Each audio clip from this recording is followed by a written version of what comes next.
Jon Jones is one of the greatest fighters to ever step into the octagon, but greatness doesn't come without enemies. And when he hates you, things can get really brutal. Doing a good job. Over the years, he's clashed with some of the biggest names in the sport, but there are a few he truly couldn't stand. I would literally kill you if you spit in my face. Yeah, let's try that, John. So, who are the 4 fighters Jon Jones truly couldn't stand? Starting at number 5, we have Rampage Jackson. Back in 2011, Jon Jones had just become the youngest UFC champion ever, and Rampage Jackson was a former champion looking to take his belt back. The UFC set up their fight for UFC 135 in September of that year, and it quickly became one of the most talked about matchups. But things got heated before they even stepped inside the octagon. Rampage believed that someone from Jones's team had infiltrated his training camp. He even accused them of sending a spy. Rampage said Jones's teams sent a spy to his camp. According to Rampage, someone close to his gym was reporting his strategies back to Jones. Yeah, okay, he had a spy in my camp. It was somebody that worked for Muscle Farm. While there was never solid proof, the accusation made their relationship even more tense. Jones denied any spying, but Rampage didn't buy it. I don't know, I can't remember how I found out that somebody was watching me. From then on, there was no trust between them, and the trash talk between the two took off to another level. I saw Shogun lose to Forrest Griffin the same way I saw you lose to Forrest Griffin as well. When they finally fought, it didn't go well for Rampage. I have zero respect for Jon Jones. He's all hype. Jones was younger, longer, and more creative. He used his reach perfectly, kept Rampage at a distance, and landed all kinds of kicks and elbows. One of the most painful parts for Rampage was the oblique kicks, which are low side kicks to the knee that stop opponents from coming forward. He's using perfect technique. Kick to the knee there. In the 4th round, Jones took Rampage down and submitted him with a rear naked choke. It was the first time Rampage had ever been finished in a fight. After the win, Jones surprisingly leaned down and kissed Rampage on the cheek. It seemed like a show of respect, but Rampage wasn't happy about it. After the fight, the tension didn't go away. Rampage didn't hold back. He called Jones the dirtiest fighter ever. He's the dirtiest fighter ever. He said the eye pokes were no accident, and that the knee kicks were designed to cause long-term damage. To be fair, Jones never denied using those techniques. He always said they were legal and effective, and that's what made him such a tough opponent. He didn't just fight hard, he fought smart. He used every advantage he could, even if other fighters thought it crossed the line. Years later, Rampage still didn't change his mind. In interviews, he repeated the same message. Jon Jones was the most talented fighter he ever faced, but also the dirtiest. Jon Jones is a great fighter, but he's the dirtiest fighter ever. He said Jones was a coward in the cage because of how he fought, but admitted Jones was also a master of the game. The next fighter Jon Jones hated the most was Colby Covington. Before the UFC fame, Jon Jones and Colby Covington were actually college roommates at Iowa Central Community College. They were both wrestlers back then, and for a while they got along, but that didn't last. Me and John lived together 2 years. According to Covington, things started to fall apart because of how Jones behaved. It got so tense that Covington said the two fell out during the time. I just lost a lot of respect for him. He started partying a lot, doing ecstasy, doing all these drugs. Jon Jones, on the other hand, tells a different version. Yeah, Colby's a habitual liar at the end of the day. He says they only lived together for 1 semester, not the full 2 years Covington claims. Colby's a really bad person. He really is. According to Jones, they weren't close at all, and he couldn't wait to stop living with him. Years later, once both were stars in the UFC, that old tension came roaring back. In 2019, Jones publicly called Covington a rotten person and said most people at American Top Team, Colby's gym at the time, didn't trust him. He also accused Covington of being fake and lying to get attention. Covington fired back hard.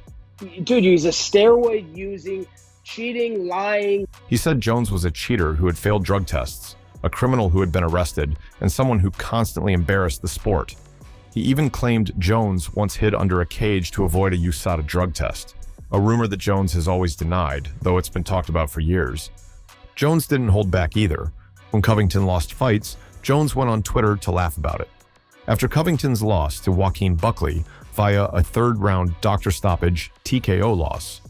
He tweeted, "Big shout out to Colby Covington for skipping training to get President Trump ready. We all appreciate the sacrifice. At least he got to see me win." As expected, Covington fired back. He has no respect. He lost all his respect. Even though they fight in different weight classes and probably won't ever meet in the cage, the hatred between them has never cooled off. Chael Sonnen was another guy Jones hated. The feud between Jon Jones and Chael Sonnen kicked off in 2012 when Jones was set to defend his title at UFC 151 against Dan Henderson. Henderson got injured last minute, and the UFC offered Sonnen as a replacement. Despite Sonnen stepping up on just 8 days' notice, Jones refused, saying he needed a full training camp. The event was canceled, the first time a UFC pay-per-view was scrapped, and Sonnen went on a media rampage, calling Jones selfish, arrogant, and fake. John's the best, but Chael's even better. The tension between them didn't fade. I even have Jon Jones saying that's the one guy I don't want to fight. In early 2013, the UFC announced that Jones and Sonnen would coach opposite each other on The Ultimate Fighter 17.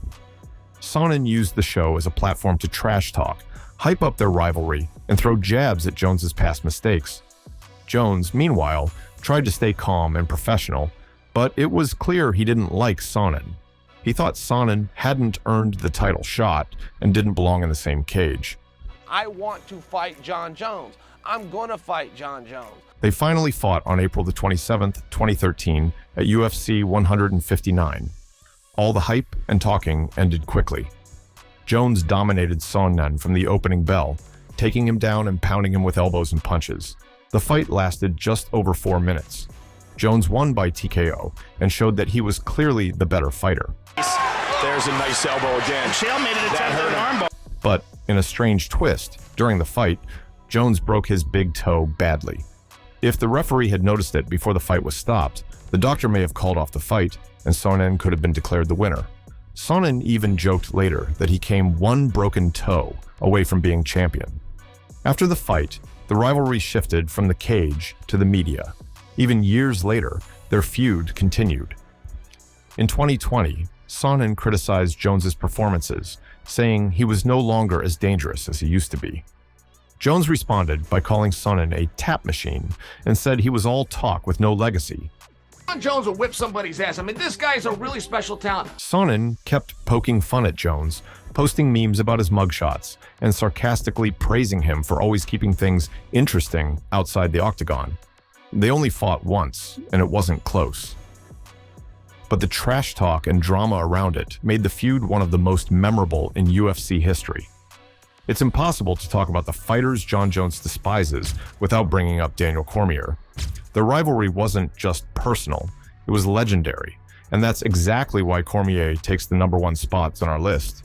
It all began with a simple, almost polite first meeting back in 2010 at UFC 121. The two crossed paths backstage that night. Jones, still young and rising fast, tried to be friendly. He joked that he could take Cormier down, but Cormier, a former Olympic wrestler, didn't think it was funny. He took it as disrespect. That one small moment started a fire that only got hotter with time. Fast forward to May 2013, and Cormier made things official by calling out Jon Jones, declaring he wanted to fight him. But Jones didn't take him seriously. You can see that in this interview from 2013, where Jones almost laughs off the challenge. A guy who really wants to be famous. I don't think he wants to work hard. Cormier finally got his chance when Alexander Gustafsson pulled out of UFC 178 in July 2014 with a knee injury. The UFC quickly slotted Cormier in as Jones's next opponent, and that's when things really exploded. During their first face-off, things went off the rails. Cormier shoved Jones. Jones responded with a punch. A full-on brawl broke out. The next day, the two met again at a UFC Quanda, and the trash talk didn't stop. But the most honest and brutal exchange came during an ESPN interview when the cameras went to commercial. I'm gonna make him my wife. They didn't realize the microphones were still hot.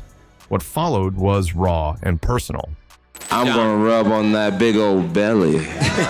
They finally fought at UFC 182 in January 2015. Jones used his reach, strategy, and even a bit of wrestling to outclass Cormier over 5 rounds. After the final bell, Jones hit Cormier with a mocking "suck it" gesture and didn't hold back in his post-fight comments either. All this crap he talks, it motivated me. But not long after his victory, Jones's personal life spiraled. He tested positive for cocaine metabolites shortly before the fight, then a few months later was arrested for a hit and run. The UFC stripped him of the title and suspended him indefinitely. Cormier stepped in to fight Anthony "Rumble" Johnson at UFC 187 for the vacant belt and won. And when he did, he sent a message straight to Jones. Boo me! I'm getting money and championship belts! The rematch was delayed several times, once due to Cormier's injury, and again when Jones was pulled from UFC 200 for failing another drug test just days before the event. When the UFC finally booked the rematch for UFC 214 in July 2017, the tension was back at full force.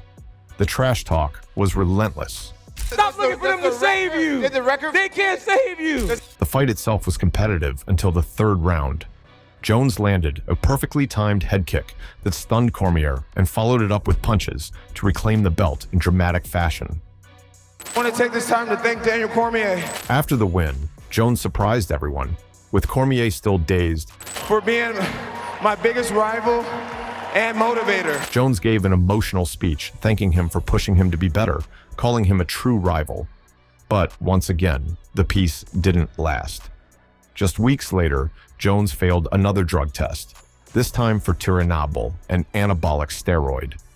The result was overturned to a no contest, and Cormier was reinstated as champion. To Cormier and many fans, this was confirmation of what they always believed about Jones, that his success was tainted. Jones, for his part, always denied intentionally cheating, blaming contaminated supplements. But the damage was done. Even after Cormier moved up to heavyweight, became a double champion, and eventually retired, the animosity never fully disappeared. Interviews and tweets between the two have continued over the years, sometimes with jabs, other times with reluctant respect.